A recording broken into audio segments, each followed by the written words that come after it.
Diwali special रेसिपीजमध्ये तुमचे मनापासून स्वागत आहे। तर आजच्या व्हिडिओमध्ये आपण खुसखुशीत अशा शंकरपाळ्या बघणार आहोत। तुम्ही जर या पद्धतीने बनवल्या तर तुमच्या शंकरपाळ्या ज्या आहेत त्या अजिबात कुटकुटीत होणार नाहीत, एकदम खुसखुशीत होणार। त्यासाठी व्हिडिओ शेवटपर्यंत नक्की बघा।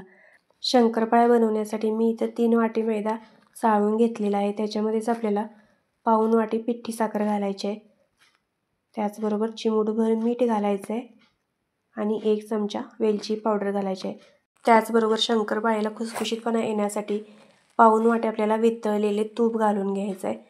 पहिल्यांदा ते चमच्याने व्यवस्थित असं मिक्स करून घ्यायचं, त्यानंतर आपल्याला हे हाताने मळून घ्यायचं आहे। तर तूप हे पाऊण वाटी आपल्याला वितळून थंड करून घ्यायचं आहे आणि त्यानंतर आपल्याला पिठामध्ये ते घालून घ्यायचं आहे। कडक असताना अजिबात घालायचं नाही, नाहीतर शंकरपाळ्या आपल्या कुटकुटीत होण्याची शक्यता असते। आता हे तूप जे आहे ते पिठामध्ये मिक्स करून झाल्यानंतर थोडं थोडं पाणी घालून आपल्याला हे पीठ मळून घ्यायचं आहे। तर हे पीठ मळण्यासाठी मला इथं पाऊण वाटी पाणी लागलेलं आहे। पाऊण वाटी पाण्यामध्ये व्यवस्थित हे पीठ मळून तयार होतं।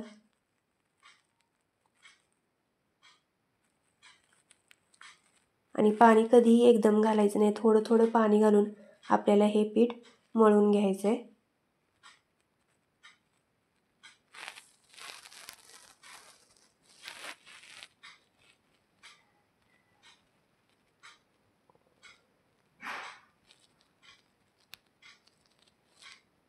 पीठ आपलं इथे छान असं मळून झालेलं आहे। ते जास्त पण घट्ट नाही किंवा जास्त पण पातळ नाही, अशा पद्धतीचं हे पीठ तयार झालेलं आहे। तुम्ही बघू शकता, हे बघा। आता हे झाकून आपल्याला कमीत कमी अर्धा तास ठेवायचं आहे। अर्ध्या तासानंतर पीठ हे मस्त असं मऊसूत होतं। पुन्हा एकदा ते मळून घ्यायचं आणि त्यातील एक मोठा गोळा घेऊन आपल्याला त्याची पारी लाटून घ्यायची आहे। जाडसर अशी पारी लाटून घ्यायची आणि घेताना गोळा पण त्याचा मोठा घ्यायचा, म्हणजे आपल्याला त्याची पारी अशी जाडसर लाटता येते।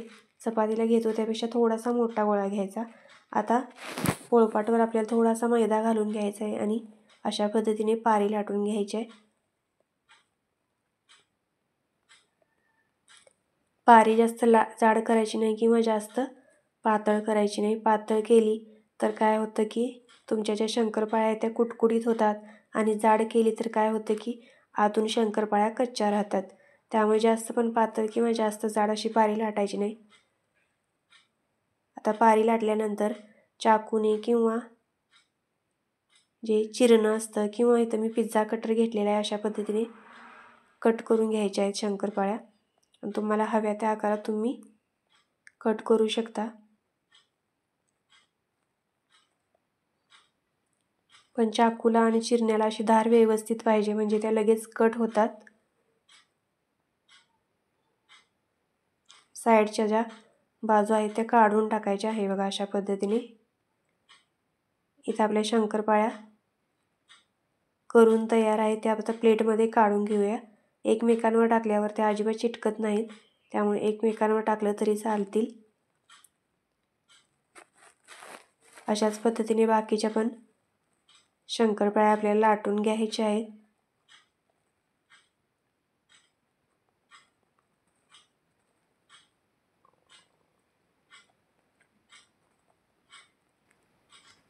इथे सगळ्या शंकरपाळ्या मी करून घेतलेल्या आहेत। आता तेल कडकडीत गरम करायचं आणि कडकडीत तेल गरम केल्यानंतरच त्याच्यामध्ये आपल्याला या शंकरपाळ्या तळून घ्यायच्या आहेत। पहिल्यांदा गॅस मोठा करायचा, त्यानंतर गॅसची फ्लेम जी आहे ती बारीक करायची आणि बारीक गॅसवर एकसारखे हलवत आपल्याला त्या सोनेरी रंगावर तळून घ्यायच्या आहेत।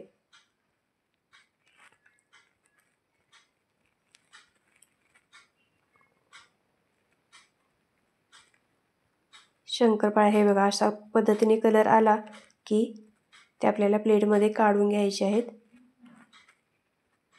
शंकरपाळ्या तळताना थोडासा वेळ लागतो, पण त्या खुसखुशीत व्हायसाठी काय करायचं, गॅसची जी फ्लेम आहे ती बारीकच ठेवायची आणि बारीक गॅसवर त्या एकसारख्या हलवत आपल्याला तळून घ्यायच्या आहेत, म्हणजे त्या आतून अशा छान भाजल्या जातात आणि बाहेरून अशा क्रिस्पी होतात आणि आतून पण अशा मोकळ्या होतात। अशाच पद्धतीने बाकीच्या पण शंकरपाळ्या आपल्याला तळून घ्यायच्या आहेत।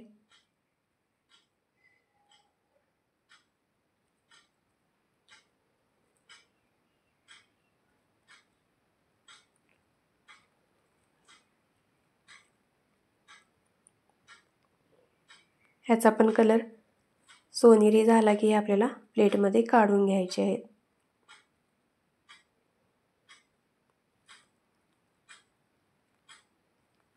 इथं आपल्या सगळ्या शंकरपाळ्या तळून झालेल्या आहेत. कलर बघू शकता तुम्ही किती छान आलेला आहे आणि खायला पण एकदम खुसखुशीत अशा ह्या होतात. तुम्ही पण या पद्धतीने नक्की करून बघा आणि रेसिपी आवडली असेल तर आपल्या चॅनलला लाईक, शेअर आणि सबस्क्राईब नक्की करा.